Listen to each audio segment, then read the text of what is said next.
ಮಾಡಲಿಲ್ಲವೇ ಕೂಡೆ ಸುಗುಣದೊಡನೆ ಕೂಡಿ ತ್ರಿವಿಧ ಕರಣದಲ್ಲಿ ಅವಿಲ್ಲದಂಗ್ ಮಾಡ್ಕೋ. ಅಲ್ಲಿ ತಪಸ್ಸು ಯಾವುದು? ಯಾರಿಗೂ ಶರೀರದಿಂದ, ವಾಣಿಯಿಂದ, ಮನಸ್ಸಿನಿಂದ ಓರ್ಮೆ ಜನರಿಗೆ ನೋವು ಅಡರಿಸದೆ ಇರುವುದೇ ಸತ್ಯ, ಅಹಿಂಸೆ, ಬ್ರಹ್ಮಚರ್ಯ. ಇವೆಲ್ಲ ಸಹಜವಾಗಿ ಅವರು ನನ್ನಂತೆ, ಅವರು ದೇವ ಸ್ವರೂಪಿಗಳು. ಈ ಪಂಚಮಹಾಭೂತಗಳಿಂದ ಕೂಡಿದ ಶರೀರ ನಂದ್ ಹೆಂಗದ, ಅವ್ರದ್ದು ಪಂಚಮಹಾಭೂತಗಳ ಶರೀರ.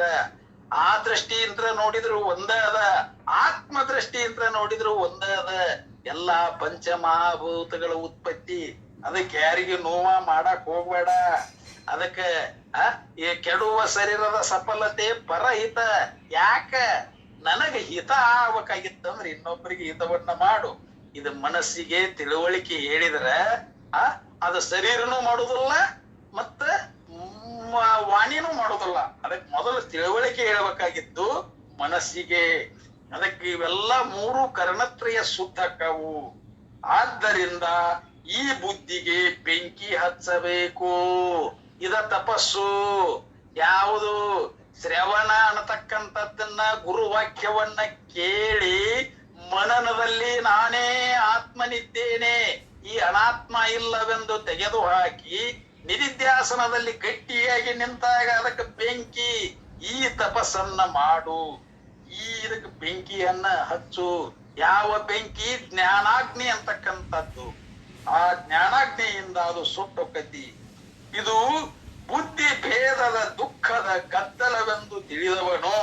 ಇದೆಲ್ಲ ಭೇದ ಬುದ್ಧಿಯಿಂದ ಬಂದದ್ದು, ಎರಡನ್ನೂ ಇಲ್ಲ. ಅವಾಗ ಅಲ್ಲಿ ಸ್ವಚ್ಛ ಹೇಳ್ತಾರ, ಜ್ಞಾನದಿಂದ ಮರವೇ ಎಳಿಯುವುದು, ಮರವೆಯ ನಾಶದಿಂದ ಭೇದ ಬುದ್ಧಿ ಕೆಡುವುದು. ಅದಕ್ಕ ಈ ಮರುವಿಯನ್ನ ಕಳ್ಕೋಬೇಕಾಗೈತಿ. ಅದಕ್ಕ ಯಾಲ್ಯದ ಅದಕ್ಕೆ ನಾವು ಇವನ್ನೆಲ್ಲ ನೋಡ್ಕೊಂತ ಹೋದಂಗ ಭೇದದ ಇದು ಬುದ್ಧಿ ಭೇದದ ದುಃಖದ ಗದ್ದಲವೆಂದು ತಿಳಿದವನು ವಿಚಾರ ಮಾಡಿ ಜ್ಞಾನಾಗ್ನಿಯಿಂದ ಗಿಡ ಬೀಜಗಳನ್ನು ಸುಟ್ಟು ಬಿಡುವನು. ಅದನ್ನ ಇವನ್ನೆಲ್ಲ ತಿಳ್ಕೊಂತ ನಾವ ಇದಕ್ಕಿದ್ದಂಗ ಇದ್ರ ಗದ್ಲಿಲ್ಲ, ಗೋಳಿಲ್ಲ. ಇದಕ್ಕಿದ್ದಂಗ ಇರಬೇಕಾಗೈತಿ. ಮೊದಲು ನೀನ್ ಹೆಂಗಿದ್ದಿ? ನಾನಿರುವಂತೆ ನಾನಿರತೇನಿ, ನೀನಿರುವಂತೆ ನೀನಿರು, ನಿಮ್ಮನ್ನ ಬಸವರಾಜ ತಾನಿರುವಂತೆ ತಾನಿರಲಿ ಅಂತೂ ಶಿವಾನಂದ ಅಪ್ಪಗಳು ಅಂತ್ಯಕಾಲದಲ್ಲಿ ಅವರಿಗೆ ಆತ್ಮಾನಂದರು ಬಸವರಾಜನ್ ಕುಂದರ್ಸ್ಕೊಂತ ಹೇಳಿದ್ರಂತ. ಅಂದ್ರ ನಾನು ಅದು ನಿಜವಾದ ನಾನು ಹೆಂಗದ ಹಂಗದ. ನೀನು ಇನ್ನೊಂದಾಗಬೇಡ, ನೀ ಹೆಂಗದಿ ಹಂಗ ಇರು, ಇನ್ನೊಂದಾಗಂಗಿಲ್ಲ ಅಲ್ಲೇ. ಇವೆಲ್ಲ ಅಂತಃಕರಣ ವೃತ್ತಿ ಅಡಗಿದ ಸ್ಥಿತಿ. ಆ ಸ್ಥಿತಿಯೊಳಗೆ ನೀನಿರು. ಅವಾಗ ಈ ಜ್ಞಾನ ಉದಯ ಆಕತಿ. ಆ ಜ್ಞಾನದಿಂದ ಅವೆಲ್ಲ ನಾಶಕವು. ಸುಖ ದುಃಖಗಳ ಮೇಲಿಂದ ಅನೇಕ ಆತ್ಮರೆಂದು ಅನ್ನುವರು. ಯಾಕೆ? ನಾ ಬ್ಯಾರೆ ಅದನೇ ಅಂತ ತಿಳ್ಕೊಂಡಿ. ನಿನ್ನ ಕಲ್ಪನೆದೊಳಗ ಅನೇಕರು. ಅಲ್ಲಿ ಏನಿಲ್ಲ, ಅನೇಕ ಉದಾಹರಣೆಗಳನ್ನ ಕೊಟ್ಟಾನ. ಅಲ್ಲೇ ಸೂರ್ಯ ಚಂದ್ರರ, ಅಲ್ಲಿ ಸೂರ್ಯ ಒಬ್ಬ ಅದಾನ.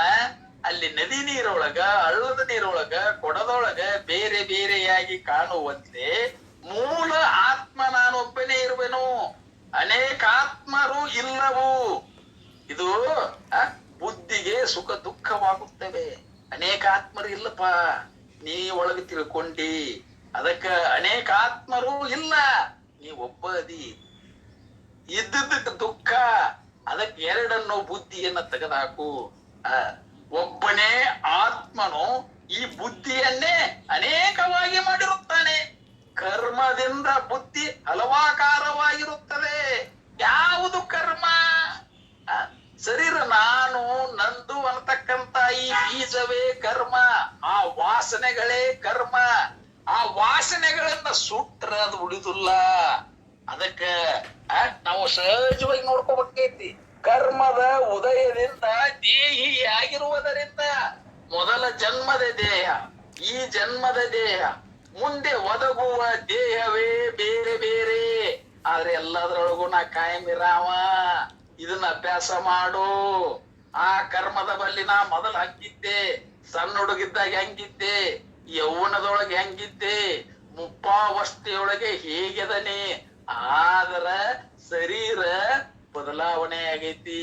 ಯೌವನದೊಳಗ ಬಾಲ್ಯದೊಳಗ ಮುಪ್ಪಾವಸ್ಥೆಯೊಳಗ ಶರೀರ ವಿಕಾರ ಆಗೈತಿ, ಬದಲಾಕೈತಿ. ಆದ್ರ ನೀನು ಯಾವಾಗ್ಲೂ ಇರಾಮ.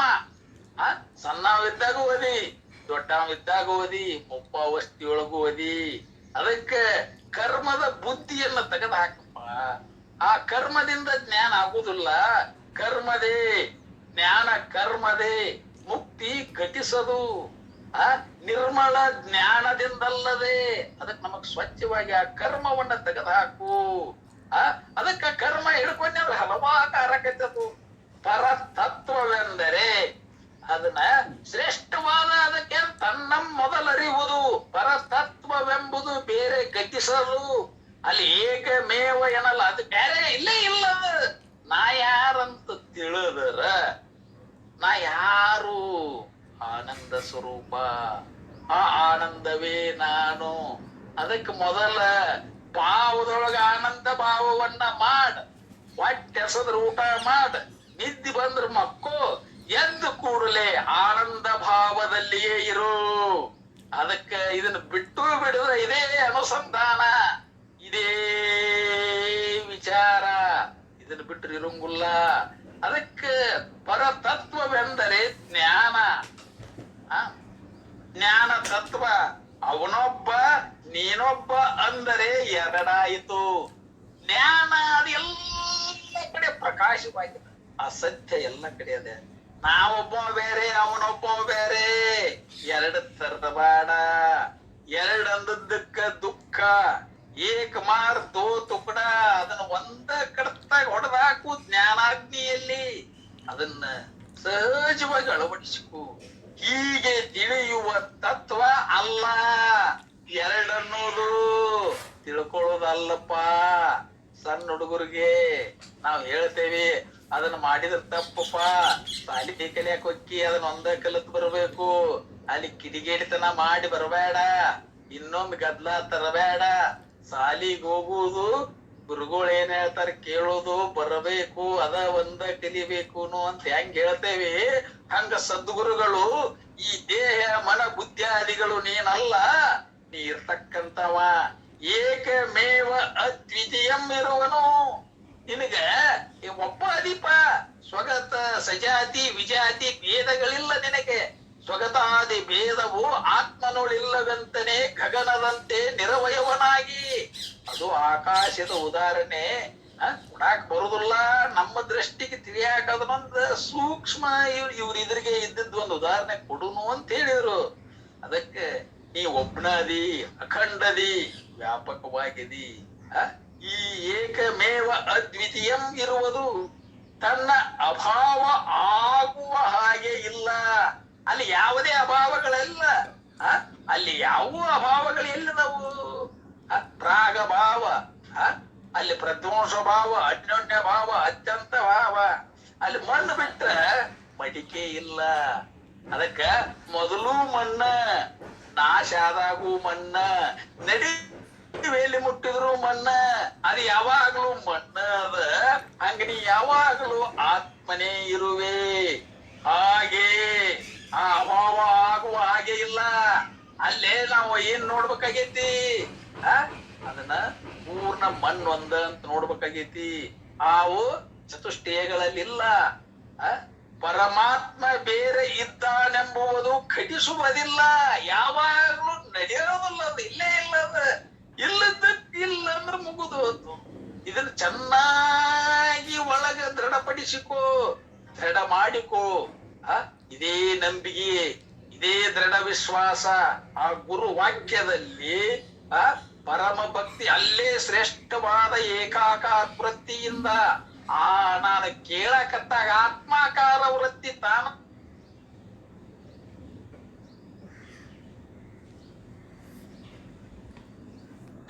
ಇಲ್ಲದಿದ್ದರೆ ಪರತತ್ವ ಎಲ್ಲಿಂದ ಬಂತು? ಆದ್ದರಿಂದ ಪರತತ್ವವೆಂಬುದು ಬೇರೆ ಇಲ್ಲವೆಂದು ಸಿದ್ಧವಾಯಿತು. ಅದಕ್ಕೆ ತಾನುಂಟು ಜಗಮುಂಟು, ತಾನಿಲ್ಲದರೆ ಏನು? ನಾ ಬೇಕಲ್ಲ. ಅದಕ್ಕ ಆ ಆಧಾರದ ಮ್ಯಾಲ ಇವೆಲ್ಲ. ಇನ್ನೊಂದದ ಆದೈತಿ ಇದೈತಿ ಏನು ಇಲ್ಲ. ಇನ್ನೊಂದನ್ನ ತೆಗೆದು ಹಾಕಬೇಕಾಗೈತಿ. ನೋಡವನ್ನ ನೋಡಿ ಏನಿಲ್ಲ ಐತಿವಿ.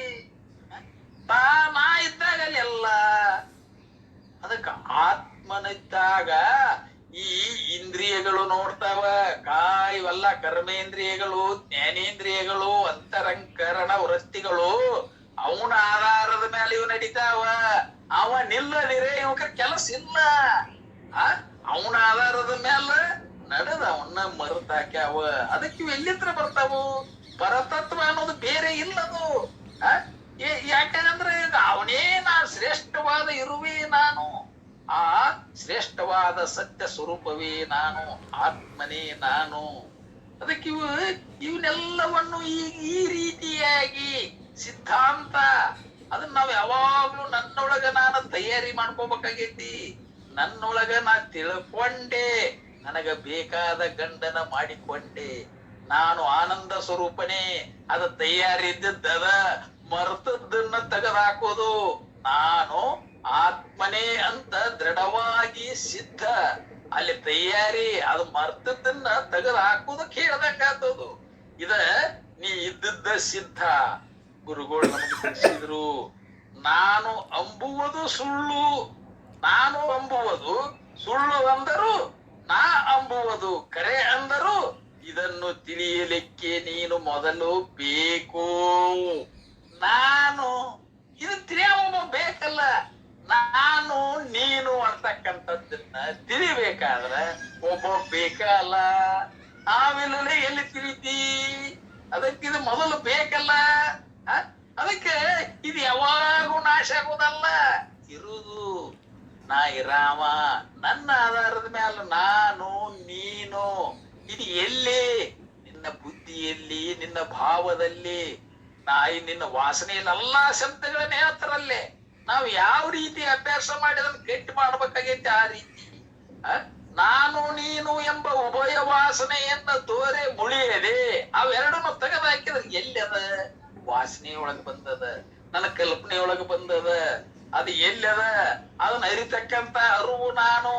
ಆ ಕ್ರಿಯೆ ಐತಲ್ಲೇ. ಮುಂದ ಆ ಕ್ರಿಯೆ ಅಡಗಿದ ನಿಶ್ಚಯ ಸ್ಥಿತಿ ನಿಂದು ಅಂತ ಹೇಳ್ತಾರ. ಅಲ್ಲಿ ಕ್ರಿಯೆನೂ ಇಲ್ಲ ಮುಂದೋಗಿ. ಅದಕ್ ಮೊದಲು ನೀ ಬೇಕಲ್ಲ. ತಾ ಇದ್ದಾಗ ಇವನು ನಾನು ನೀನು ಅಂತಕ್ಕಂಥದ್ದು. ಇದು ಸ್ವಾನುಭವವು. ಇದೇ ಸ್ವಾನುಭವ.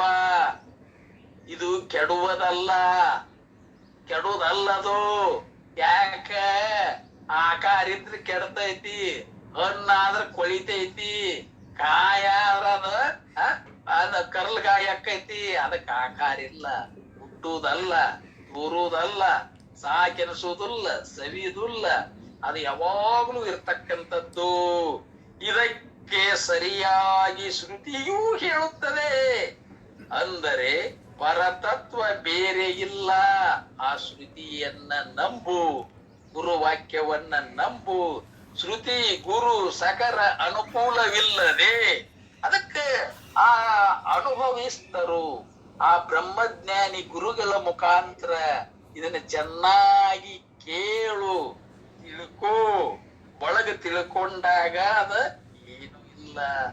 ಅದಕ್ಕೆ ಶ್ರುತಿಯ ತಾನರಿಯದೆ ಅಲ್ಲಿ ನಾ ಶ್ರುತಿ ಏನೈತಿ ಅದ್ರ ಒಳಗಿನ ಅರ್ಥಾನುಸಂಧಾನ ವೃತ್ತಿಯನ್ನ ಅರ್ಥ ಮಾಡ್ಕೋಬೇಕಾಗೈತಿ. ಆ ಅರ್ಥಂ ತಿಳಿಯದೆ ಅದನ್ನ ನಾವು ಓದುದ್ರ ಒಳಗಿನ ಒಂದು ರಹಸ್ಯವನ್ನ ಸಹಜವಾಗಿ ಅಳವಡಿಸಿಕೊಂಡಾಗ ಅದು ಹೊಳಿತೈತಿ. ಅದಕ್ಕ ಅದರ ರಹಸ್ಯವನ್ನ ಮರ್ಮವನ್ನ ಅರಿಬೇಕಾಗೈತಿ. ಗುರು ಹೇಳಿದ ಸಂಗತವಾಗಿ ಜೋಡಿಸಿ ಬೇಡಿದ ಉತ್ತರದ ಇಂಗಿತ ಅರಿತು ನಡೆವವನೇ ಬಲ್ಲವನು. ಬಲ್ಲವ ಯಾರು? ಇವ ಬಲ್ಲವ. ಇವ ಎಲ್ಲವನ್ನು ಬಲ್ಲವಾಯ ಆತ್ಮನೊಬ್ಬನೇ. ಅದಕ್ಕ ಅವನ ಆಧಾರದ ಮ್ಯಾಲ ಗುರು ಹೇಳಿದಕ್ಕ ನಾವು ತಿಳ್ಕೊಂಡ್ರ ನಾವು ಬಲ್ಲವರಕ್ಕೇವಿ. ನಾವು ಆ ಸ್ಥಿತಿಯನ್ನ ಹೊಂತೇವಿ. ಹಿಂಗ ಶ್ರುತಿ ಗುರುಗಳು ನಮಗ್ ಹೇಳಿದ್ರು. ಆದ್ದರಿಂದ ನಿನ್ನನ್ನು ನೀನು ತಿಳಿದುಕೋ. ನೀ ಯಾರದಿ? ನೀನು ತಿಳ್ಕೋ. ಬಹಳ ಸೂಕ್ಷ್ಮವಾಗಿ ಆ ಒಂದು ಅತಿ ಸೂಕ್ಷ್ಮ ದೃಷ್ಟಿಯಿಂದ ಇದನ್ನ ಅರಿತ್ಕೋಬೇಕಾಗೈತಿ. ನನ್ನೊಳಗ ನಾ ಇದನ್ನ ನೋಡ್ಕೋತ ಹೋದಾಗ ಯಾಂಗ ತಿಳ್ಕೊಳ್ಳುದು ಅದಕ್ಕ ತಿಳಿ. ಏನು ನಾನೇ ಪರಬ್ರಹ್ಮ ಸ್ವರೂಪದನಿ, ಇವು ಕೆಡತಕ್ಕಂಥವು ನಾಶ ಆಗ್ತಕ್ಕಂಥವು ಅನ್ನೋದನ್ನ ಸರಿಯಾಗಿ ಚೆನ್ನಾಗಿ ತಿಳ್ಕೊಂಡಾಗ ತಿಳಿದುಕೋ ಜೋಕೆ ಬಾಳ ಜ್ವಾಕಿ. ಏನೋ ಅನ್ಯ ತಿಳಿಯಲಿಕ್ಕೆ ಹೋಗಬೇಡ. ಅನ್ಯ ನಿನ್ನ ಬಿಟ್ಟು ಏನ್ರ ತಿಳಿದಿ ಗದ್ಲ ಕೊಡ್ತೈತಿ, ಬೇಡದ. ಅದು ಅದರ ಗೊಡಿವೆ ಬೇಡ. ಅದಕ್ಕ ಅರಿವಿನೋಳ ಅನ್ಯ ಕಲ್ಪನೆಗಳನ್ನು ತೆಗೆದು ಹಾಕ್ಬೇಕಾಗೈತಿ. ಆ ಆತ್ಮನಲ್ಲಿ ಅರುವು ನೀನೆಂದು ಸದ್ಗುರು ಬೇಡಿ ತಿಳಿಯುವವನೇ ಜಾಣರ ದೇವ ಹೇಳಿದ್ರು. ಅವ ಹೆಂಗ ನೀನೇ ಪರಬ್ರಹ್ಮ ಸ್ವರೂಪದಿ, ನಿನ್ನೊಳಗ ಅನ್ಯ ಕಲ್ಪನೆಗಳಿಲ್ಲ. ಅನ್ಯ ಏನು ತಿಳಿಯಾಕ ಹೋಗ್ಬೇಡ. ಆ ಕಲ್ಪನೆಗಳು ನಿನ್ನಲ್ಲಿ ಯಾರ ಆಧಾರದ ಮೇಲೆ ಬಂದವು? ಅದು ನಿನ್ನ ಆಧಾರದ ಮೇಲೆ. ಅವು ಕಲ್ಪನೆಗಳು ಇಲ್ಲಲ್ಲೇ ತೆರೆ ಅಡಗಿದ ಅಂಬುದಿಯಂತೆ. ಅಲ್ಲೇ ಕಲ್ಪನೆಗಳು ಇಲ್ಲ, ತೆರೆಗಳು ಇಲ್ಲ. ಅದಕ್ಕಲ್ಲೇ ಅನವಸಾರದಾಗೂ ಹೇಳಿದ್ರು. ಇದು ಏಕಮೇವ ಅದ್ವಿತೀಯ ಆತ್ಮನಲ್ಲಿ ತೋರ್ಪ ಲೋಕ ರಂಜನೆಯು ಕಾಲ್ಪನಿಕ ವಯಸ್ಸೆ. ಇವೆಲ್ಲ ನಿನ್ನ ಕಲ್ಪನಾದೊಳಗೆ ತೋರಿದ್ದುಪ. ಅವನ ಆಧಾರದ ಮೇಲೆ ಕಲ್ಪನೆಯೊಳಗೆ ಇವು ತೋರ್ತಕ್ಕಂಥವಿವು. ಕಲ್ಪನೆ ಬೆನ್ನ ಹತ್ತಬೇಡ.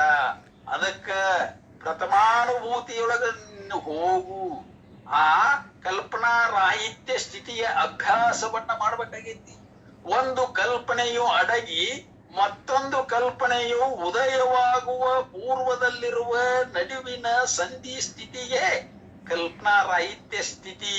ಸಂಧ್ಯಾ ಸೂತ್ರ ಅಂದ್ರು ಇದ, ಆನಂದದ ಸೂತ್ರ.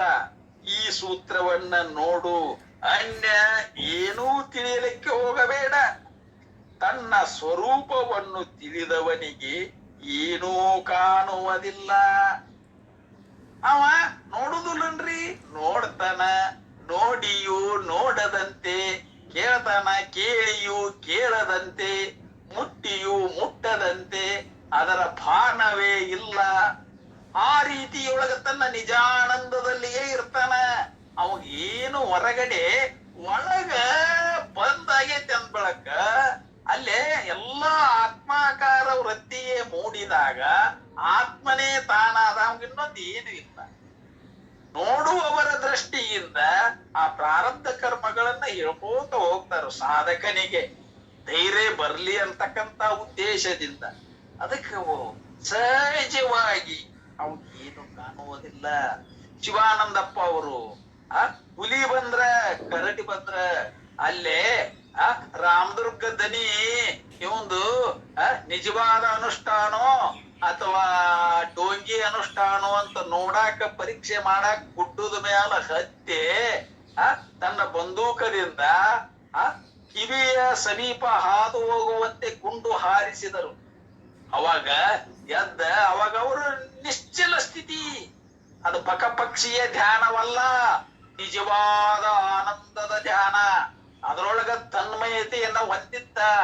ತಾನೇ ತಾನಾಗಿದ್ದ, ಆತ್ಮನೇ ಆಗಿದ್ದ. ಅವಾಗ ಇಳಿದು ಬಂದಿಂದ ಅಲ್ಲಿ ಏನಾರ ಗೊತ್ತಾತನ? ಏನು ಗೊತ್ತಿಲ್ಲ. ಇದು ನಿಜ ಸ್ಥಿತಿ. ಅವ್ರ ಕೈಯಾಗ ಒಮ್ಮೆ ಅಕ್ಕಿ ಕಾಳ ಅಲ್ಲಿ ಅವ್ರು ಉಂಡು ಅವ ಏನು ಅಂತಂದ್ರೆ ಅವ್ನ್ ಗೊತ್ತಿರೋದಲ್ಲ. ಅದು ಒಮ್ಮೆ ಲಗ್ನಕ್ಕೆ ಹೋದಾಗ ಅಕ್ಕಿ ಕಾಳ ಕೈಯಾಗ ಕೊಟ್ಟರಂತ. ಆ ಅಕ್ಕಿ ಕಾಳು ಕೊಟ್ಟಿದ್ದು ಎಲ್ಲಾರು ಹೋಗದ್ರಂತ. ಇವ್ರು ಆ ಕೊಟ್ಟದ್ದು ಅಷ್ಟು ಬಾಯಾಗ ಹಾಕೊಂಡ್ ತಿಂದ್ರು. ಅಂದ್ರ ಅವ್ರಿಗೆ ಅದರ ಇದೇ ಇರುದಿಲ್ಲ. ತೂರ್ಯಾವಸ್ಥೆಯಲ್ಲಿ ಅವರು ತಮ್ಮ ನಿಜಾನಂದದೊಳಗ ಇರ್ತಾರ. ಅದ್ರ ಮುಂದ ಆ ತೂರ್ಯಾವಸ್ಥೆಯೊಳಗ ಅವ್ರು ಇರ್ತಿದ್ರು. ಅಂದ್ರೆ ಇಲ್ಲಿ ಮೂರು ಅವಸ್ಥೆಗಳನ್ನ ಮೀರಿ ಇರುವಿಕೆ. ಅಲ್ಲೇ ಇದ ನಿಜ ಜಾಕ್ರ. ಅಲ್ಲೇ ಮೂರು ಅವಸ್ಥೆಗಳನ್ನ, ಮೂರು ಗುಣಗಳನ್ನ, ಮೂರು ಜೀವರನ್ನ ತೆಗೆದು ಹಾಕಿ ಪ್ರತ್ಯೇಗಾತ್ಮ ತಾನೆಂದು ಅರಿದ ಮೇಲೆ ಭವಮಾಲೆಯುಂಟೆ. ಅಲ್ಲಿ ಏನು ಕಾಣುವುದಿಲ್ಲ. ಅವು ಎಲ್ಲ ಎಲ್ಲ ನಿಜದ ಎಚ್ಚರಿಕೆ ಬಂತು. ವರ ಜಾಗ್ರ ವರ ಸೂಕ್ತಿಯನ್ನ ಹೊಂದಿದ್ರು ಅವರು. ಅವಾಗ ಅಲ್ಲಿ ಏನು ಕಾಣುವುದಿಲ್ಲ. ತಿಳಿಯದವನೇ ದ್ವೈತದಲ್ಲಿದ್ದು ಬರೇ ಅನ್ಯವನ್ನೇ ಮನದಲ್ಲಿರಿಸುವನು. ಅನ್ಯವನ್ ಇನ್ನೊಂದನ್ನು ತಂದಿ ತಿಳಿಲಾರಾಮ ಇಡುತ್ತಾನ, ತಿಳಿರಾಮ ಇಡುದಿಲ್ಲ. ಅದಕ್ಕ ಅವ್ರು ಏನ ತಿಳಿದರು, ನಮ್ಮ ಮೇಲೆ ಕರುಣೆಯಿಂದ ಈ ಭವಸಾಗರದಿಂದ ದಾಟಲಿ ಅಂತಕ್ಕಂತ ಉದ್ದೇಶದಿಂದ ಅವರು ಕಂಡು ಅದನ್ನ ಕಂಡಂತಹ ಸ್ವಾನುಭವವನ್ನ, ಅವರು ಉಂಡಂತಹ ಅನುಭವವನ್ನ ಒಂದು ಅಣುವಿನಿಂತ್ರ ನಮಗೆ ತಿಳ್ಸಕತ್ತಾರ. ಇಡಾಕ್ ಹೋಗ್ಬೇಡಪ್ಪ, ದಿನಾಲು ಮತ್ತೊಂದಾಗುವುದೇ ನಡೆದಿದೆ. ನಾವ್ ಎದ್ದ ಕೂಡಲೇ ಇನ್ನೊಂದೈತಿ, ಎದ್ರ ಅದು ಎದ್ದೈತಿ, ಪ್ರಾರಬ್ಧದ ಪ್ರಕಾರ ಇದು ಮಾಡ್ತೈತಿ ಅಂತ ನಾವು ನೋಡ್ಕೋಬೇಕಾಗೈತಿ. ಶರೀರ ಪ್ರಾರಬ್ಧಕ್ಕೆ ಸಂಬಂಧ, ಆತ್ಮನಿಗೆ ಯಾವುದೇ ಇಲ್ಲ, ಪ್ರಾರಬ್ಧ ಕರ್ಮಗಳಿಲ್ಲ. ಅದಕ್ಕ ಆ ದೇಹ ನಾನಲ್ಲ ಅಂತ ತಿಳಿದ ಹೋಗಿರ್ತಾನ. ಇನ್ನೊಂದು ನೋಡ್ಬೇಡ, ಇನ್ನೊಂದು ನೋಡಿದ್ರೆ ನೋಡವ್ ಹೇಳ್ತಾರ, ನೋಡ್ಬೇಡಪ್ಪ, ನೀ ಏನಾಗತ್ತೆ, ನಿನ್ ಹೆಸರಿದ್ದಾಗ ಇರಾವ್, ನೀನ ಮಲ್ಕೊಂಡಾಗ ಆರಾಮಿದ್ದಿ, ಎದ್ದು ಕೂಡ್ಲೆ ಇದು ಯಾಕೆ ಬಂತು? ಮಾಡಿದ್ದ ಮಾಡು, ಹಾಡಿದ್ದ ಹಾಡು, ನೋಡಿದ್ದ ನೋಡು, ಇದನ್ನ ಬೇಡ, ಅದನ್ನ ನೋಡಕ್ ಹೋಗ್ಬೇಡ. ಕಂಡುದನೇ ಮಗುಳೇ ಕಾಣುತ್ತಾ, ಉಂಡುದನೇ ಉಣ್ಣುತ್ತಾ, ಅವನ ಸ್ಪರ್ಶಿಸುದನೇ ಸ್ಪರ್ಶಿಸುತ್ತಾ, ನೂತನ ಇದರೊಳ್ ಕಾಣೇನೋ. ಅದರೊಳಗೆ ಹೊಸಾದ್ ಏನೈತಿ? ಹೊಸಾದ್ ಏನು ಇಲ್ಲ, ಬ್ಯಾಡೋ ಅದು. ಅದಕ್ಕೆ ದಿನಂಪ್ರತಿ ಇದು ನೀನು ಶ್ರವಣವನ್ನ ಆಲಿಸು. ಈ ಶ್ರವಣದಿಂದ ನೀನು ಆ ಸ್ಥಿತಿಯನ್ನ ಹೊಂದಿ ಆ ಬ್ರಹ್ಮಜ್ಞಾನಿ ಗುರುಗಳ ಸಂಘ ಸಿಗ್ತದ. ಅದಕ್ಕೆ ಈ ದ್ವೈತದಲ್ಲಿ ನೀ ಇರಾಕ್ ಹೋಗುದಿಲ್ಲ. ತಿಳ್ಕೊಂಡಿದ್ದಕ್ಕ ಬಾ ಅಂದಿದ್ದು. ಅದಕ್ಕ ಮತ್ತೊಂದಾಗುವುದೇ ನಡೆದಿದೆ, ಇನ್ನೊಂದಾಗಬೇಡ, ನೀನೇ ಆಗು, ಬೇರೆ ಬೇಡ. ತಾನಾಗುವುದು ನಡೆದಿಲ್ಲ, ತಾನ ಆಗ್ಬೇಕಾಗೈತಿ. ಅದಕ್ ನಿನ್ನೊಳಗಿದನ್ ನೋಡ್ಕೋ. ತಾನೇ ತನ್ನೊಳು ತನ್ನ ನಿಜವ ನೋಡಲು ಪರಮಾನಂದ ಚಿತ್ ಅಖಂಡ ಸ್ವರೂಪನೆಯನು ನೋಡು. ನೋಡು, ನೀನೇ ಪರವೆಂದು ನೋಡು. ತತ್ವ ಗೂಢದೆ ವಿಲಕ್ಷಣನಾಗಿ ನಿಂತು ನೋಡು. ಈಗ ನಾವು ತಾನೇ ತಾನಾಗ್ಬೇಕಾಗೈತಿ. ಹೀಗೆ ಇವೆಲ್ಲ ತಾನಾಗುದನ್ನ ನಡಿ.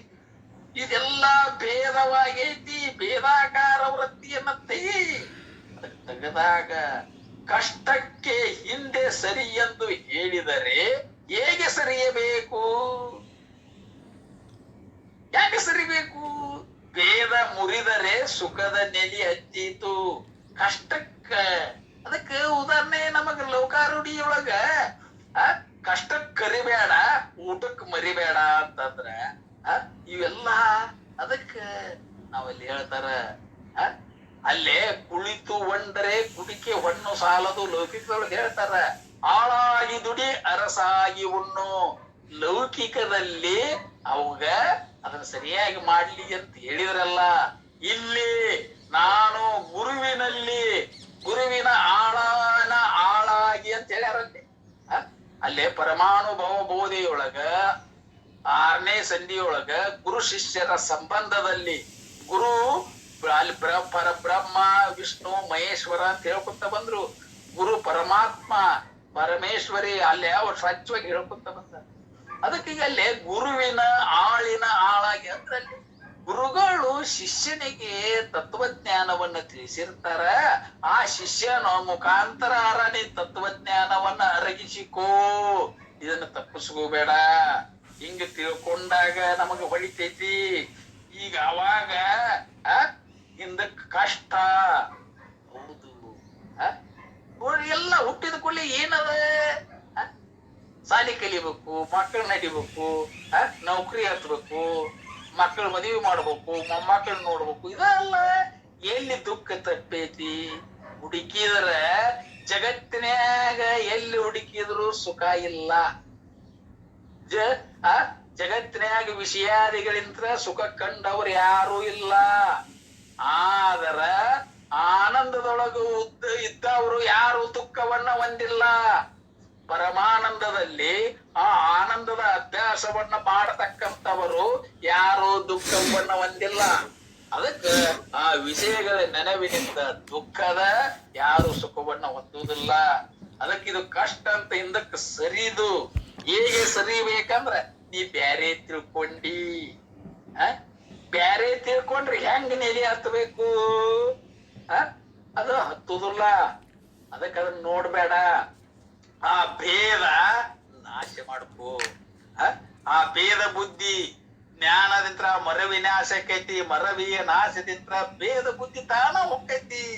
ಅದಕ್ಕೆ ಇವನ್ ನೋಡ್ಕೋಂತ ಮುರಿದರೆ ಸುಖದ ನೆಲೆ ಹತ್ತೀತು. ಭೇದ ಮುರಿದ್ರ ಸುಖ ಹೆಂಗೈತಿ? ಆ ಸುಖದ ನೆಲೆ ಇಲ್ಲೇ ನೀರೊಳಗ ಎಷ್ಟ ಆಳ ಉದ್ದ ನೋಡಾಕ್ ಹೋಗಿರ್ತಾರ ನೆಲಿ. ಆದ್ರ ನಮಗ್ ನಿಲುಕ್ಲಾರದಕ್ಕ ಈಗ ವೈಜ್ಞಾನಿಕ ಮುಖಾಂತರ ಕಂಡಿಡ್ಯಾಕತ್ತಾರ. ಆದ್ರ ಇದು ಈ ಸುಖ ಸಾಕಾಗುವುದಲ್ಲ, ಸವಿಯುದಲ್ಲ.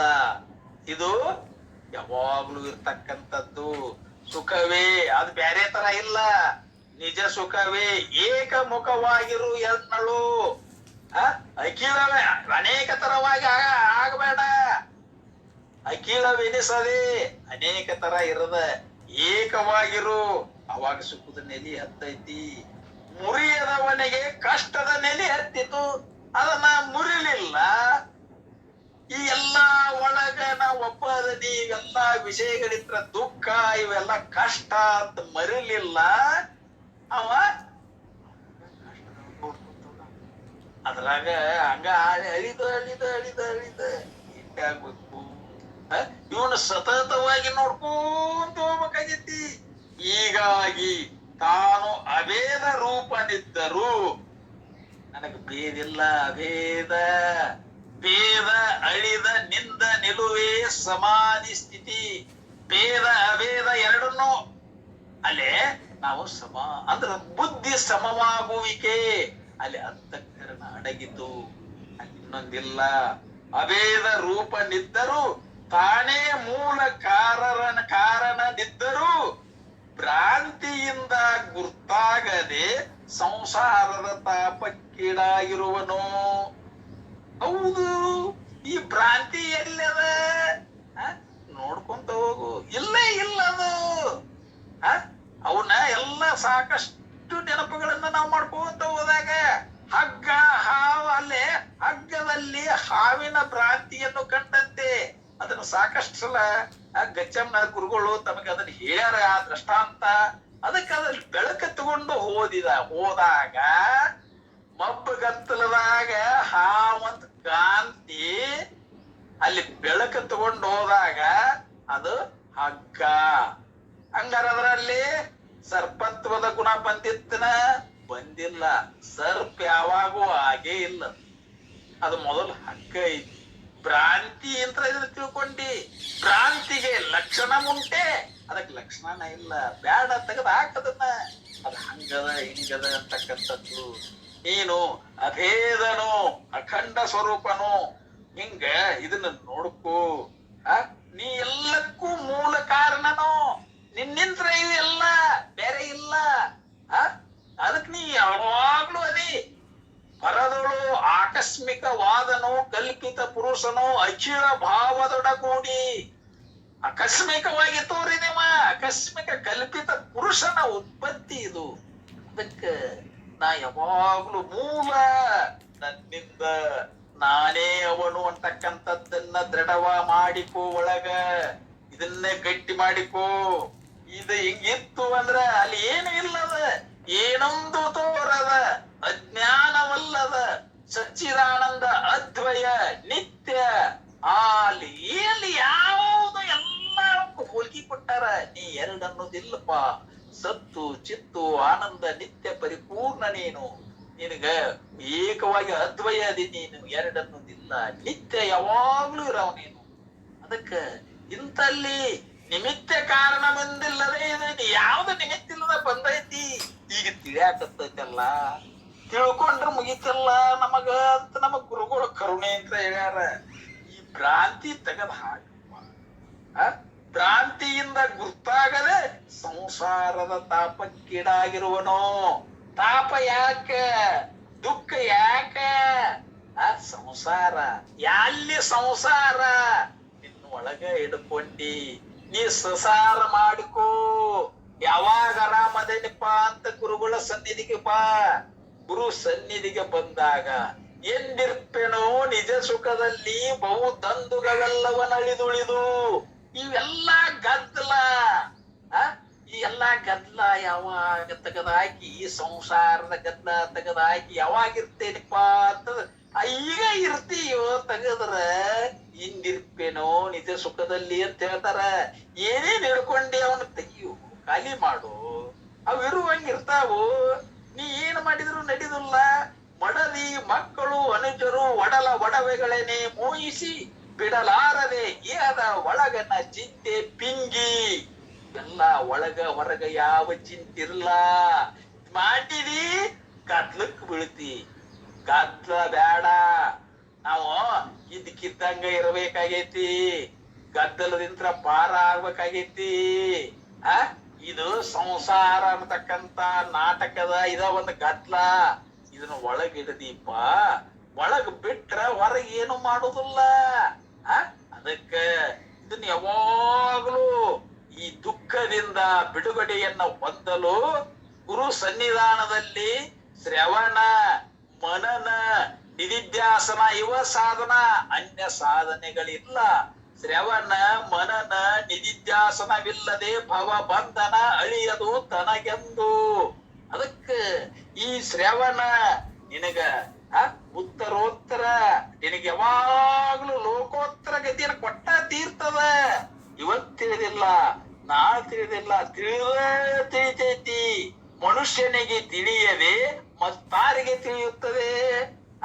ಮನುಷ್ಯ ಜನ್ಮ ಬಂದಾಗ ಈ ಸಂಸಾರ ಗದ್ದಲದಿಂದ ಪಾರಾಗಿ ಗುರು ವಚನವನ್ನ ಕೇಳಿ ಅದರಂತೆ ಆಚರಣೆ ಮಾಡ್ಬೇಕಾಗೈತಿ. ಅವಾಗ ಇವೆಲ್ಲಾ ವಿಷಯಗಳಿಲ್ಲ. ಅದನ್ನ ಚಂದಾಗಿ